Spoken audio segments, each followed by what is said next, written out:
Y una de las cuestiones muy importantes que me parece es entender primero que en el cerebro adolescente no está totalmente desarrollada la corteza prefrontal, es una etapa de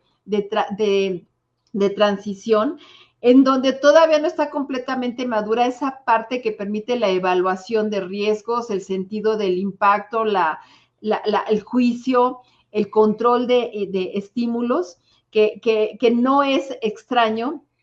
que en estos casos, que en esta etapa se tengan conductas impulsivas, que es parte del proceso de desarrollo, el hecho de que en estas etapas, 12, 13, 10, 11 años,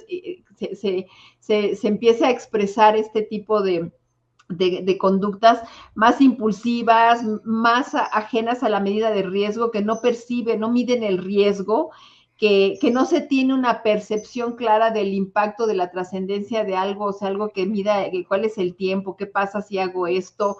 una todavía muy limitada, más limitada capacidad de empatía, de entender qué onda, es más bien como una especie de mimetismo, más que un entender lo que está precisando o entendiendo y experimentando las otras personas,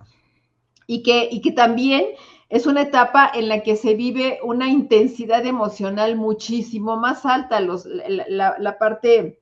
el nivel basal que se llama, que es de donde se empieza a medir la parte del estrés, está más alta, o sea, hay una mayor hipersensibilidad a los estímulos y la intensidad emocional tiende a ser muchísimo más alto, algo que a ti y a mí nos parecería que es un tema que perfectamente se puede solucionar. Para un adolescente es así, cuestión de vida o muerte, literalmente, ¿no? Entonces, todos estos son aspectos, Sergio, que hacen a esa etapa con un gran potencial de desarrollo, de crecimiento, de aprendizaje, pero a la vez y paradójicamente también muy vulnerable ante situaciones que les pueden generar estímulos, sensación de reto, pero que pueden operar contra sus propias seguridad, contra su propia integridad. Y en ese caso, pues es el uso de las propias redes con todo lo que se genera ahí de violencia en los espacios digitales, un tema en donde se está experimentando una clara tendencia a la hipersexualidad, donde se ha empezado ya, se ha adelantado la etapa en que se empiezan a tener las primeras relaciones y experiencias sexuales, y algo en donde que está permeando tanto la conducta en los espacios de los adolescentes, que ya mucho de esa autopercepción y autoestima se va midiendo en relación a qué tan atractivo, popular, algo que sabemos que siempre ha sido importante, el sentido de pertenencia y el sentido de aceptación, pero que en este caso ya está también muy relacionado con la parte de la sexualidad. Y en ese sentido, pues que está vulnerabilizando a muchos chicos por el tema del bullying asociado a su falta de atractivo, de experiencias sexuales, a cuestiones de esa naturaleza, ¿no, Sergio? Entonces, sí creo que es importante entender que es una etapa en donde hay una gran fragilidad, vulnerabilidad, y que el contexto no está ayudando como para voltear a ver qué estamos, qué ambientes, y sobre todo, Sergio, qué dificultades estamos teniendo para realmente conectar con esos adolescentes, para que...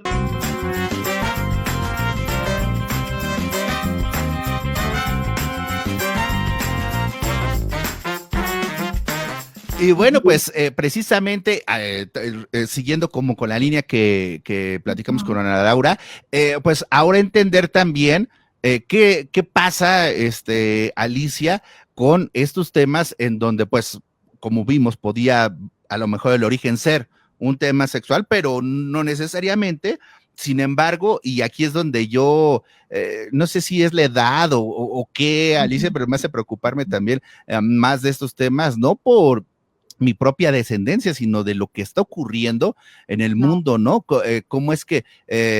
los estímulos violentos todo el tiempo están ahí y afectan al pequeñito de 2 años como al adolescente o al menor de edad, ¿no? O sea, y me parece preocupante, como decía ahora, que pues hay contenidos que no están filtrados, y hoy en aras de este tema de libertad de expresión, etcétera, ya se permiten muchas cosas que no son adecuadas, ¿no? ¿Qué podemos considerar que ya de todo esto,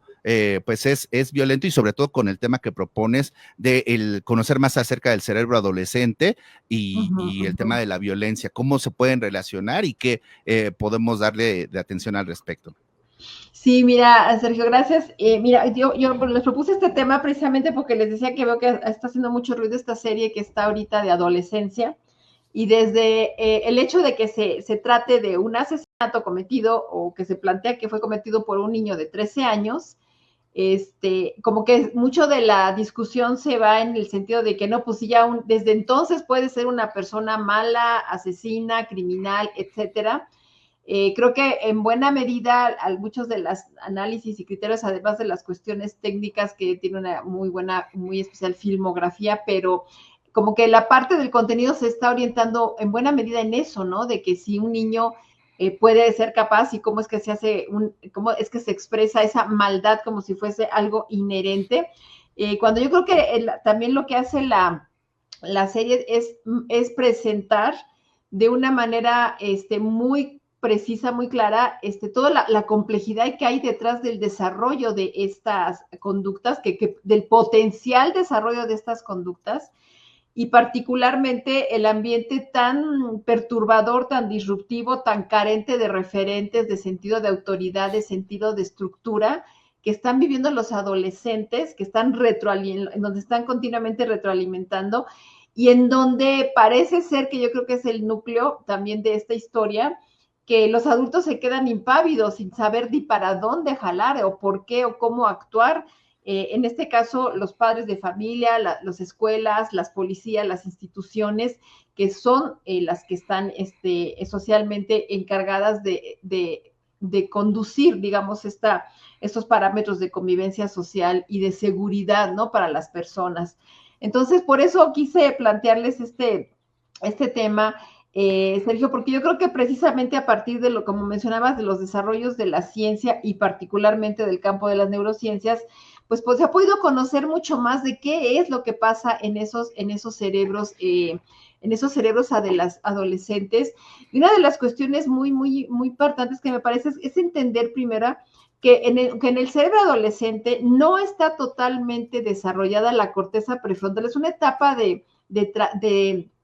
transición en donde todavía no está completamente madura esa parte que permite la evaluación de riesgos, el sentido del impacto, el juicio, el control de estímulos, que no es extraño que en estos casos, que en esta etapa se tengan conductas impulsivas, que es parte del proceso de desarrollo, el hecho de que en estas etapas, 12, 13, 10, 11 años, se empiece a expresar este tipo de conductas más impulsivas, más ajenas a la medida de riesgo, que no perciben, no miden el riesgo, que no se tiene una percepción clara del impacto, de la trascendencia de algo, o sea, algo que mida cuál es el tiempo, qué pasa si hago esto, una todavía muy limitada, más limitada capacidad de empatía, de entender qué onda, es más bien como una especie de mimetismo, más que un entender lo que está precisando o entendiendo y experimentando las otras personas, y que también es una etapa en la que se vive una intensidad emocional muchísimo más alta, la parte, el nivel basal que se llama, que es de donde se empieza a medir la parte del estrés, está más alta, o sea, hay una mayor hipersensibilidad a los estímulos, y la intensidad emocional tiende a ser muchísimo más alto, algo que a ti y a mí nos parecería que es un tema que perfectamente se puede solucionar. Para un adolescente es así, cuestión de vida o muerte, literalmente, ¿no? Entonces, todos estos son aspectos, Sergio, que hacen a esa etapa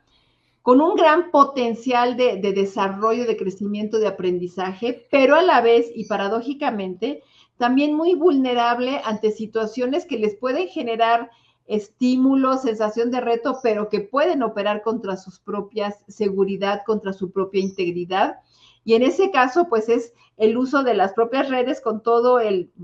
lo que se genera ahí de violencia en los espacios digitales, un tema en donde se está experimentando una clara tendencia a la hipersexualidad, donde se ha empezado ya, se ha adelantado las épocas, la etapa en que se empiezan a tener las primeras relaciones y experiencias sexuales, y algo en donde que está permeando tanto la conducta en los espacios de los adolescentes, que ya mucho de esa autopercepción y autoestima se va midiendo en relación a qué tan atractivo, popular, algo que sabemos que siempre ha sido importante, el sentido de pertenencia y el sentido de aceptación, pero que en este caso ya está también muy relacionado con la parte de la sexualidad. Y en ese sentido, pues que está vulnerabilizando a muchos chicos por el tema del bullying asociado a su falta de atractivo, de experiencias sexuales, a cuestiones de esa naturaleza, ¿no, Sergio? Entonces, sí creo que es importante entender que es una etapa en donde hay una gran fragilidad, vulnerabilidad, y que el contexto no está ayudando como para voltear a ver qué estamos, qué ambientes, y sobre todo, Sergio, qué dificultades estamos teniendo para realmente conectar con esos adolescentes, para que realmente vean en los adultos y en las interacciones que se hacen en distintos espacios, que vean gentes en las que pueden confiar, en las que pueden tener una base sólida, con las que pueden interactuar con un sentido de seguridad y de fortalecimiento, de apoyo. Pero eso es algo que está tristemente muy distorsionado, y para mí ese es un punto central, Sergio, más que plantear que si ya puede haber per se un germen de maldad, un gen, no hay gen de la maldad, se ha comprobado que no hay un gen que diga que alguien es malo por naturaleza o por nacimiento. Puede haber, por supuesto, y también de cierta manera lo plantea la serie, esta tendencia a replicar conductas paternales. En el caso ahí se retrata esas conductas irascibles, irritables, impulsivas en el caso del papá.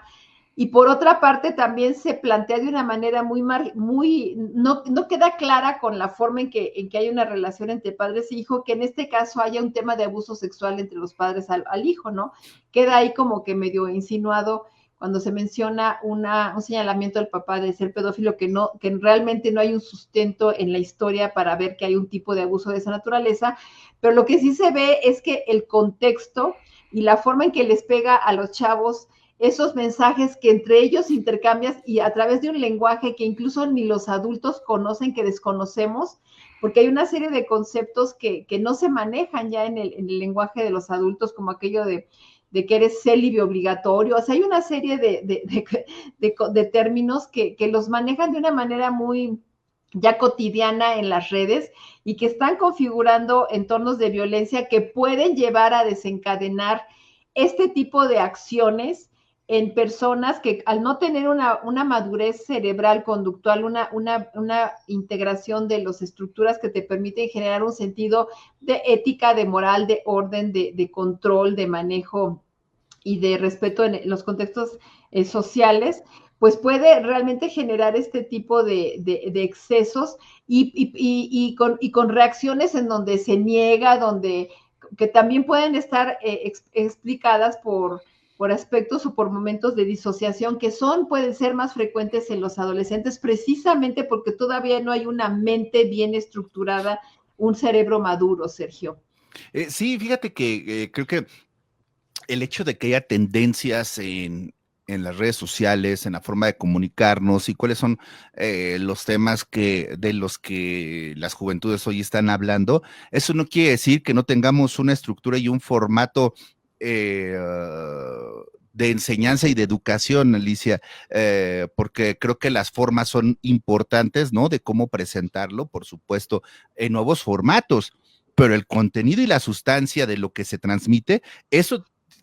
no va a cambiar, ¿no? O sea, podemos a lo mejor estudiar más y usar otras palabras, etcétera, y conocer más el cuerpo humano y la mente, pero eso no quiere decir que ya por eso puedes adelantar y sin filtros sacar lo que sea, ¿no? Porque creo que en ese sentido también es muy violenta la forma de comunicarlo, y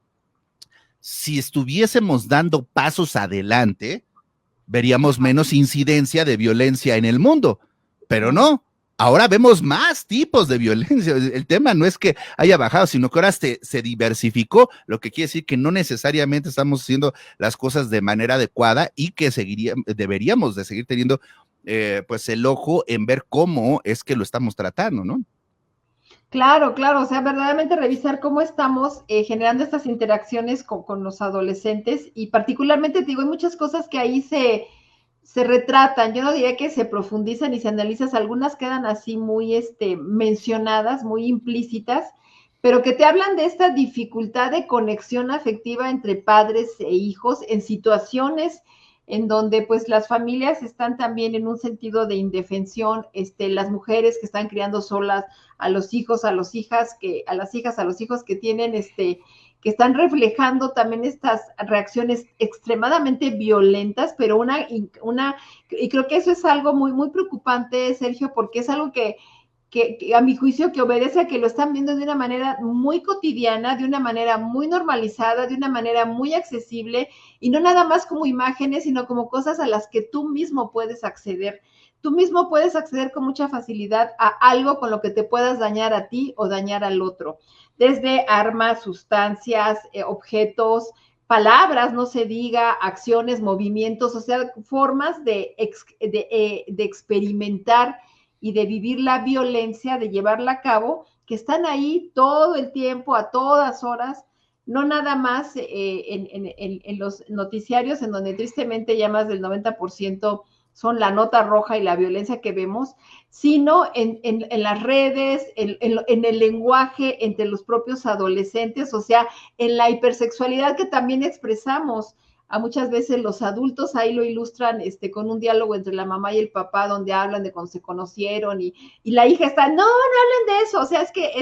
se sabe que a los hijos creen a los adultos que los adultos somos asexuados, ¿no? Que quién sabe dónde vinieron. Pero el caso es que les perturba mucho y pareciera que eso en lugar de generar una actitud de respeto y de reserva para no generar precisamente ese tipo de reacciones, al contrario, ¿no? Como que hay un disfrute en decirlo, oye, pero es que así es, y creo que es no entender precisamente el proceso que se está viviendo en esos cerebros en pleno desarrollo, en esas mentes en construcción, y que ahora están sujetos a tantos estímulos, a tantas situaciones que están detonando conductas que pueden llegar a ser tan violentas como la que se retrata en esta serie, Sergio. Sí, y yo creo que hoy día tenemos que, a lo mejor de manera responsable, ser un filtro de lo que llega externo, ¿no? De Ajá. estímulos para que podamos filtrar esa violencia externa, porque es su responsabilidad como padre, como tutor, y también hacer un ejercicio, un análisis de lo que estamos haciendo de manera interna, ¿no? Porque a lo mejor, me acuerdo de ¿no? De comercial de tienes el valor o te vale, ¿no? O sea, tú diciendo, no, no copies, no hagas esto, y tú comprabas la película pirata, ¿no? Y entonces cuando te das cuenta, caray, yo soy el que lo está ejerciendo, así como ese ejemplo, lo mismo en la violencia, ¿no? Tú puedes estar acusando que todo el mundo es violento, ¿no? Y que el mundo está loco, pero tú en tu casa, tú eres el primer ejecutor de eso, ¿no? Entonces creo que tenemos que hacer también esta revisión, Alicia. Para concluir, ¿con qué nos quedamos, Alicia? ¿Con qué podemos cerrar? Ay, pues yo les diría que seamos muy cuidadosos de la comunicación y de la conexión que estamos teniendo con jóvenes, con adolescentes, que busquemos realmente cultivar esos lazos de confianza, de comunicación, que sepamos escuchar y sepamos hablar para que se pueda alimentar y retroalimentar esta comunicación y poder generarles a ellos que tengan esa capacidad de autoprotección, que realmente se valoren, que realmente se cuiden, pero que eso no lo vamos a lograr si nosotros no estamos siendo una base segura, y creo que para eso es crucial lo que les decía, la atención, la escucha, la conexión afectiva, la presencia, y bueno, que para eso estos recursos que son el doble filo, porque a la vez que son un gran apoyo en ese sentido, pues tener cuidado también de los efectos adversos que puede tener la sobreexposición a ciertos espacios digitales y tener un mejor manejo de eso. Sergio, es lo que les recomendaría, ¿no? Observar mucho esas partes porque sí es una situación verdaderamente crítica.